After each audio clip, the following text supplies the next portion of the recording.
Let's talk racing flats. Bit of vodka water there. Pidgey. Special guest pigeon. This is a bird I picked up at Franklin Street bus station in November. It was on the ground. Almost stepped on it. I was like, this bird isn't going to last very long. And so I've been feeding it up. It lives on my balcony here. It can fly away anytime it wants, but it's not. Pidgey, hey? And it's just become super, super tame. Not even flexing that bicep, by the way. Just naturally occurring bicep flex. Cute little bird. So eventually Pidgey will fly off. It's getting I think it's like a little, probably a late starter in life. A bit like me. Virgin till 40. Let's talk about shoes. Racing flats. What's a racing flat? It's a lightweight, around the 200 gram mark shoe that makes you feel fast, all right? And for me, it's all about how you feel out there and something that's performance-based. This is the Nike Next Percent, or Vaporfly Next Percent, and this is the Nike Alphafly, Next Percent Alphafly, and this is the Nike Vaporfly Next Percent 2. Same midsole, different upper, and that is a little stride parameter thing on there, which is interesting. That's another video about that. But differences. Why would you go the Vaporfly 2 versus the Vaporfly 1? Okay, let's put these up on my shoulder. People, oh my god, he's put a dirty shoe on his shoulder. I've got pigeon there, it's all good. So we have the Vaporfly. Pigeon, can you hold hang on. Pidgey, can you hold this Alphafly in your beak for us, mate? Alright, no go. So Alphafly, if you're over 70 kilos, or you're like the most cushion shoe money can buy, the Nike Alphafly is for you. There's some copy shoe called the Nike Tempo or whatever, and that's not the same feeling at all. This has a carbon plate in it. It's got the Zoom X foam in there. These shoes probably cost 80 cents to make, and they retail for whatever they retail for. It's pretty insane. You can pick them up on sale. You can pick them up on Facebook Marketplace, etc. With people who buy them online, they buy the size. Well, I'm a size 10 in this, so it means I'm a size 10 in that. So they buy that, and they're like, oh, this shoe doesn't fit me, but I'm going to go run anyway. And then they like, this shoe's too small. I've ran 10Ks, 10 miles, 20 miles. Now I'm going to sell it for $50 or $100. And you buy those deals because you know what your size is, because you did your due diligence and you try before you buy. Okay, this is the Kipchoge version, the 159, etc. Great shoe, I love it. If you're over 70 kilos, or you just want the max cushion shoe, the cushioning in these will last a little bit longer. Well, yeah, it will last longer because it's got the Zoom Air 4-foot in there. It's got 2 of them in there. All right, so these are great shoe. I really rate them, man. The Nike Alphafly, fantastic shoe. And I hadn't worn Nike for years. I sell a lot of Nike product from StockX, but as a runner, a part-time runner, you know, and shoe geek, I didn't really rate Nike shoes for running for a while. I was using Ultra. I was using that Brooks Green Silence. I was using the Ultra Olympus, and they were, you know, paradigms. They were a fantastic shoe. But with Nike, their carbon plate shoes, you know, and shout out to the local runner Daniel Hartwig, who loaned me his Nike 4% back in 2019 or whatever. And he goes, try these. And I ran around the car park and I ordered a pair that day. I was like, damn, this is the next generation of shoes right here. This is the Gen 1 Vaporfly Next Percent. The upper, this is a very lightweight shoe. If you're under 70 kilos, this shoe is going to be really good for you. I personally recommend getting both of them in there. I use this for 5K. I would use this for the marathon if I was running marathons again. But yeah, but then again, I'd probably go the Alphafly for marathon. Actually, I would go Alphafly. A bit more cushioning. You're going to delay. The more cushioning your shoe has, the less fatigue metabolites you'll produce. So this means you go faster for the same given effort. Now, it's good I like to train in shoes that are a bit harder, so your legs get stronger, and then race in a soft, fast, lightweight shoe. Okay? Train, it's a bit like boxing. Train bare knuckles, or just with wraps. You know, go light, build up the strength in your hands, and then fight night, you're wearing your gloves, and then bang, you know, you can go a lot harder. So this is the Nike Vaporfly Next Percent 2. The upper's a bit different. We can sort of see the upper. You can't really see it on the camera there, but it does feel a little bit different. The tongue is a bit different as well. I'm a 10.5 in these. 10.5 US, the Next Percent Vaporfly 2. A lot of things to remember. And I'm 11 US in the original Vaporfly. You know, that's why you always got to try things on first. And the Alphafly, I'm 11 US. So it's, And the Nike Air BW, I'm a 10. The Nike Air Huarache, I'm a 12. Always try them on, okay? I like to have at least a thumb width between my big toe and the end of the shoe. That way I don't get the black toenails from stumping the end of the shoe. But these are really cool shoes, man. Like, very, very cool shoe. It's changed the game. It's how shoes should have been a long time ago. It's reminiscent of the Nike Air Mariah, which I had in 1996, which I used to use for City of Bay, stuff like that. Like, I'm just a fun runner. Like, I like to run. I don't take it serious. I don't train running much. Last year I ran 95k. I think last year my PR for the year was like 17:37 for 5k park run. Like, my PR for 5k 16:35. I'm about 10 miles a week running. Like, I'm not a gun runner. I enjoy running, but I'm not out there grinding out 100 miles a week on the run. And if you like doing that, do that. I'd probably just get injured because I run like a crab. An injured crab on a scorched beach that hasn't had any food for a while. Vaporfly, this is the Raptor color. I really like this color. Nike's got some cool colorways, but everybody should try these shoes. But I don't run under 20 minutes of 5k. I don't run under 30 minutes. Get them anyway. Just get these shoes. Try these shoes on. Go to the store, try them on. I feel a bit embarrassed going to the sales assistant and trying on a racing shoe, and I'm fat. No, who cares? I've worked in footwear for decades. All right, I've been selling shoes since '94, privately and in the store. Like, mate, if you come in, I'm going to put you in the racing shoe. I don't care what you look like. I want you to try on a shoe that makes you feel athletic. When you feel athletic, you want to do athletic things. You want to eat more athletically. You want to have a lifestyle that's more athletic. And that is more athletic is more healthy. So I recommend everybody should try these shoes. Okay, the Nike Vaporfly Next Percent. Or if you've got or the Ultra Escalante Gen 1, which is back in 2015, which you can't really get anymore. That's a great shoe. But everybody should try these on. This is footwear technology. This is top tier footwear technology. Okay. Yes, you've got your Sauconys and your Adidas, and the Adidas Boston, not a bad shoe, but this is top tier, all right? People are like, you should try the Saucony. You should try the Hoka Carbon Racer. And I'm like, have you tried this, man? Oh, no, I haven't. Because once you try this, you'll be like, everything else is like, eh. Well, I try all the shoes. I go into shops and go, can I try that. I'm a shoe geek. I've tried all the shoes. Nothing comes close to the Vaporfly Next Percent, does it? Let me know down below. It doesn't. So before you say, Harley, you should try. I've tried that one.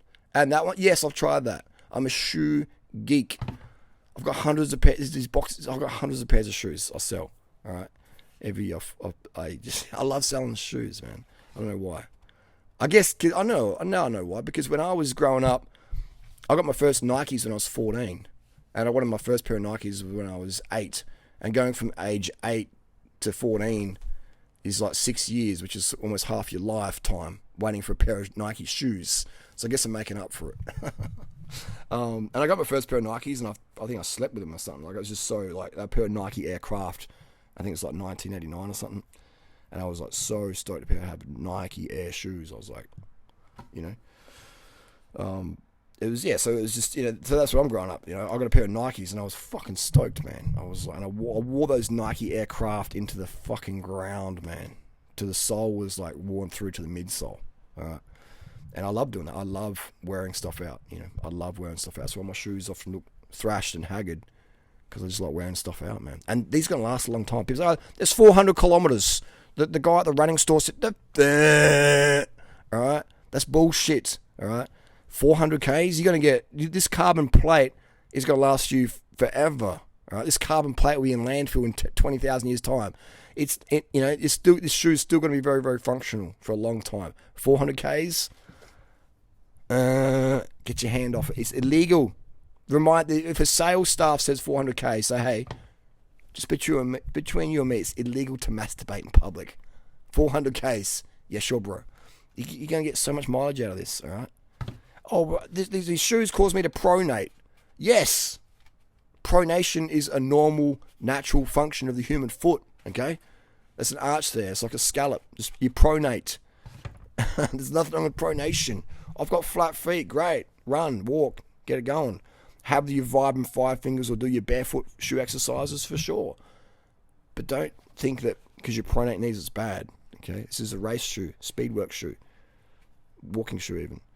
Pronation's normal and fine, okay? Look at all the top runners. They all roll in. They all pronate excessively. Did any of them use orthotics? No. Chuck this in a pair of Kenyan legs and boom, watch it go. Pronation is normal, natural, but there's big money in making people buy orthotics and all that stuff. Podiatrists make a killing. I've got a few podiatrist friends over the last 20 years from cycling, and I'm like, the people really need what you sell them. How do I answer that question, Harley? Can we pass on that question? This is from the podiatrists themselves, okay?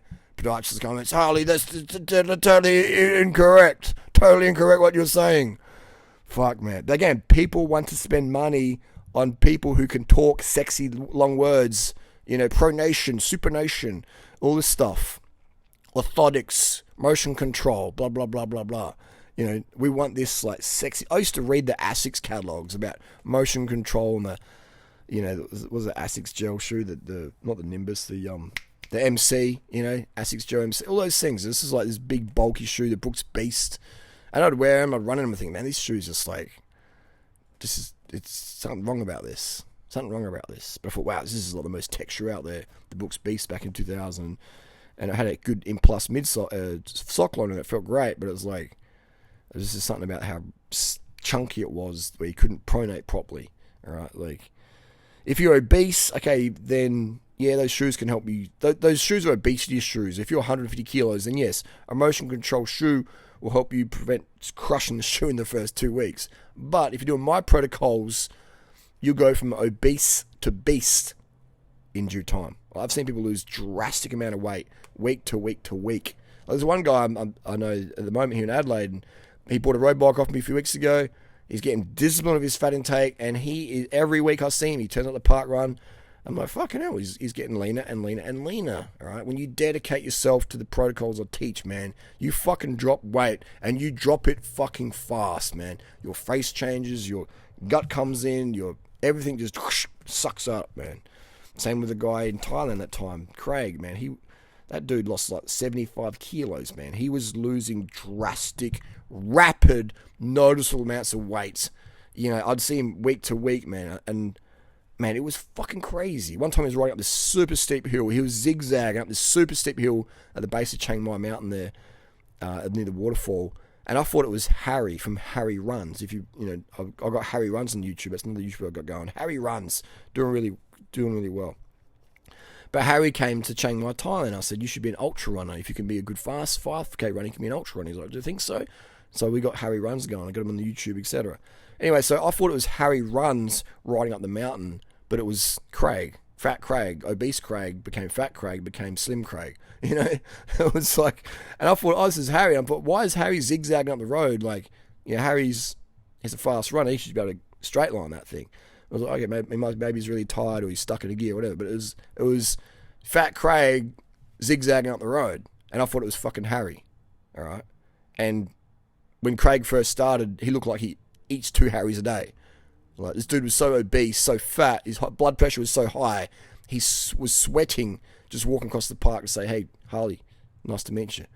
Right, and I was thinking, when I first met this guy, Craig, I was thinking, this guy's so fat, he's so obese, his blood pressure's so high, he looks like Humpty Dumpty, is he going to die trying to ride up the mountain? That's my first thought. I was just thinking, hey, Harley, you've taken this too far now. This dude's too obese, man, to be here doing what you're recommending. That's my first impression, because I'd never met someone so fat in real life that come to me, like that, like riding a bike, And I was like, this dude's gonna snap his bike. The bike's rated 125 kilo, not 150. But Craig, credit to him, he did what I said. He was fucking guzzling the sugar. We go to restaurants, he's just fucking eating white rice like it's his last meal ever. And he was just getting, he didn't jump in a fucking taxi. He was just like, I'm fucking riding. He was just obsessed, man. And he fucking just shredded down. And then he got a bit too full on. And then he started to cut out the sugar. And then he fucking just shit hit the fan. Like, just do my protocol, people. Don't try and improve on it. Like, by cutting out sugar. That's the fucking dumbest thing ever. The sugar gets you lean, man. And if you try and go too far, then it's Icarus, all right? Icarus, man. You fly too low, you drown. You fly too high, the sun melts your wax and then you drown. Like, fly in the middle. Durianrider's protocol. In the middle here. Longevity, all right? Don't fly too high, get burned. Don't fly too low, drown. Fly in the middle. Flight of Icarus, okay? So what happens is sometimes people do my protocols and they get the Icarus Syndrome. I'm flying so high, let's fly higher. You're going to burn yourself out? Oh, Durianrider, you don't know anything. What do you know? I know a lot. I've trained so many people, okay? You're going to burn out. No, you don't. Fuck you, Durianrider. Born, burn out, crash. Told you so, damn. You know? And that sucks, man. I hate seeing people flop, man. People don't just stick on my protocols, you're good to go. Well, just look how healthy this pigeon looks. Damn, this pigeon was near death back in November. Who was going to save this pigeon? Nobody. It looked ugly. It had feathers missing. It looked like, it looked like it was full of disease. I put it in a box, bring it home. Look at it now. He's got just shop and feed me, mate. That's the deal. You know, like, fuck, man. But it starts with the shoes. It starts with the bikes. It starts with the carbs. Wear athletic clothing, all right? It doesn't matter if you're fucking fat. If people call you, hey, fatty, it doesn't matter, all right? They'll be calling you, hey, skinny. You know, they'll be in your DMs later on. If you do my protocol, they'll be in your DMs later on. Hey, you lost a lot of weight. Can you help me lose some weight? You know? Sorry I called you fat, but you've lost a lot of weight and you've kept it off for 5 years. Can you help me do that? Yes, we can. So yeah, don't take it personal. It's a cruel world out there if you're overweight. It's a cruel world out there if you're overweight, especially if you're female. But yeah, anyway, that's the deal. Vaporfly, Alphafly, fucking get them both. Get them both on sale. Get them both from someone who got the wrong size. And then you let me know down below. What do you prefer?